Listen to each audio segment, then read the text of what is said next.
This is your Intentional Faith video blog, and today is April 29th, 2020. Hey everybody, Shep Jordan coming to you again from the recording studio here in the Man Cave, and today it's the Death of Common Sense, Part 2.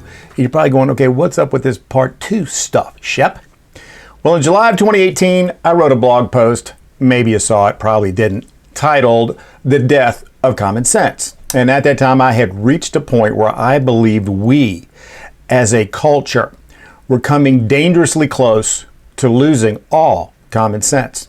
And I was inspired to express that concern by two articles in our local newspaper that actually appeared on the same day. Coincidence? Probably not. In the time since, I've seen at least one other article echoing the sentiments of the earlier two articles, that the cause of the impending death of common sense can be narrowed down to one basic issue: education. Yes, education. So it's time to revisit that earlier blog post and take another look at the problem. So here's what I wrote in 2018, along with some updates and a couple of edits. Is it just me, or does it seem that lately common sense has taken a leave of absence? And maybe not just lately either. Now, it's not the intent of Intentional Faith to ever dive into political discourse. I mean, ever. But if you're just not a little concerned about the state of civility or lack thereof in our nation right now, you might be part of the problem. So here's why I bring this up. Our local newspaper here in Virginia Beach is the Virginia Pilot. It's been around since 1865, believe it or not. And while I would suggest it, like most rags, is liberal-leaning, I believe they do a pretty decent job of presenting all sides of an issue. So in a recent editorial page, I was pleased to see not only a letter to the editor by one of our folks here in Virginia Beach, but also an op-ed from the Washington Post. And each of these articles expressed some interest in the root causes of the current lack of civility. Interestingly, each article did this without trashing one side or the other. Yes, it is possible to do that. Now, I'm not going to read you these two articles, but I highly suggest, I've got links in the text below. Go to them, especially the letter to the editor, which was written clearly by an educator, of which I am also. I would go check them out, and I'm going to refer to some of that as we move forward, but go check out the whole article, each one, by clicking the links. All right, so let's talk about fact versus opinion. Ooh. You know, it wasn't until I was an adult that the light bulb went off as to why I had to suffer through U.S. government class in high school. I always thought it was just another form of torture they were putting us through. I did love history classes, though, mainly because I love good stories, but back then I didn't understand or appreciate the value of what government class and history classes taught me about life. By the time I became an educator teaching both government and history, I fully understood the statement that the writer of the letter to the editor said. Ready? Students must be taught to truly understand our government and the history behind it.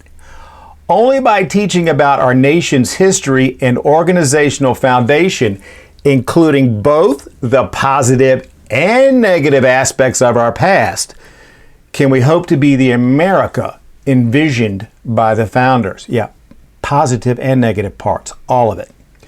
Well, she nailed it. Why is that important, though? Well, it's important because the first essential ingredient of common sense is knowledge. But it must be knowledge based on fact rather than supposed facts that fit a particular narrative. Here's what I mean. From the Washington Post op-ed comes the revelation from the respected Pew Research Center, who actually did a study that found Republicans and Democrats are more likely to classify a news statement as factual if it favors their side, whether it's factual or merely opinion. This is alarming and dangerous, but how many of you are surprised to hear that? All right, so exactly what is common sense? Why is it important? Well, there's two ways to look at it, and one is from a secular viewpoint or non-biblical viewpoint, and the other is from a biblical viewpoint. The secular definitions will mention knowledge or facts and judgment based on that knowledge. Biblical definitions, however, add a critical element, and that critical element is wisdom. It's one thing to know, not to stick your hand in the fire, but if you don't know why, you'll never truly understand the wisdom that comes from that knowledge, will you? Of course, until you stick your hand in the fire. Then you'll become very wise. So is education really that important?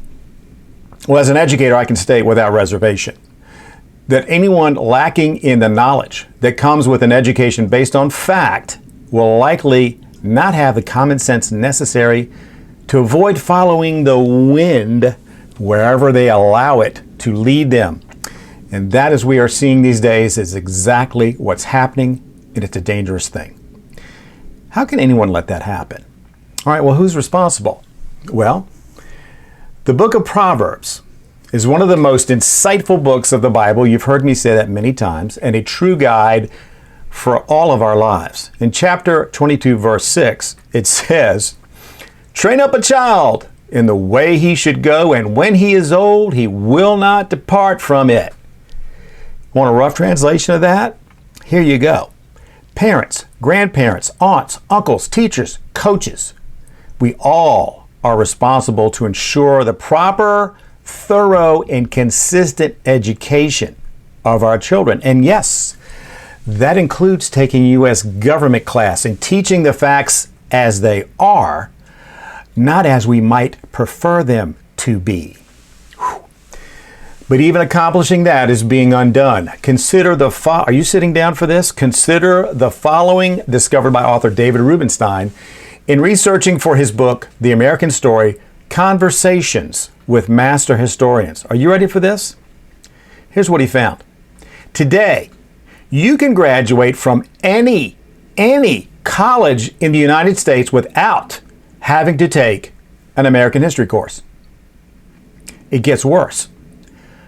You can graduate as a history major from 80% of the colleges in America and not have to take an American history course. And you wonder why it seems we don't have a clue?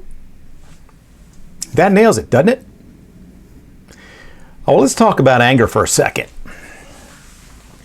As you guys know, my mom never graduated from high school. World War II got in the way. She was one of the most intelligent people I ever knew. She had more common sense than most. And whenever I started to complain about something or somebody else's viewpoint, she would always remind me, there's two sides to every story.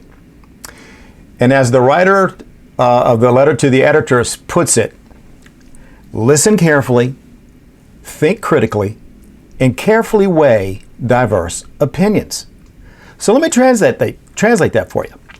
Before you start complaining, making accusations, and hating, make sure you first fully understand and respect the other side of the story. Now, that doesn't mean you have to agree, but you should respect that someone may have a differing opinion than you do.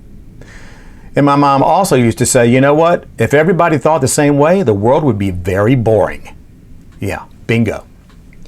But a natural byproduct of failing to understand and respect all sides of an issue is anger. There is no shortage of anger in our country right now. And unless you're living on Mars, you know exactly what I'm talking about. But you know what? Satan, the evil one, he is eating up and loving every minute of this as the anger grows. So here's what I would like you to do. Please consider the following from the Dalai Lama. That's right. His Holiness, His Eminence, His whateverness, the Dalai Lama. Here's what he said. As human beings, we need to assess whether anger has any value. It destroys our peace of mind. Compassion, on the other hand, brings optimism and hope. Whew, man, that's pretty deep. All right, so where do we go from here?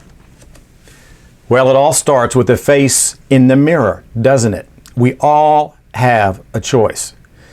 And I challenge you to choose optimism and hope, compassion, when you engage with others on any topic, especially controversial ones.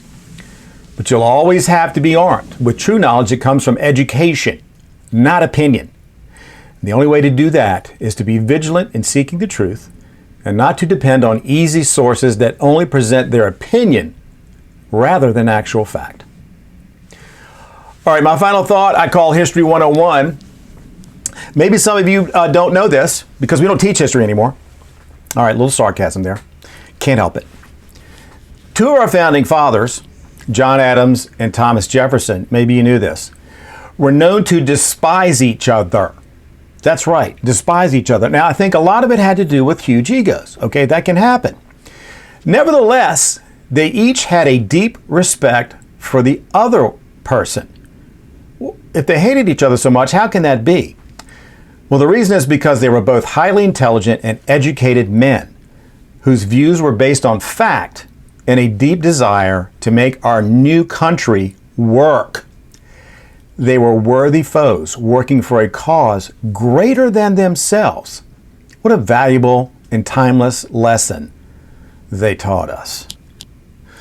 All right, everybody, that's it for today. I highly urge you to go to the links below and check out the articles I've referenced. And hopefully I've raised your awareness of what I think the problem is. We don't know much about who we are in this country anymore because we're not teaching it. Okay, I'm off my soapbox. Thanks for joining me for today's video blog. And as always, I would just like to say, may the Lord of peace himself give you peace at all times and in every way. The Lord be with all of you. And today and every day, stay strong, keep the faith. We'll see you next time.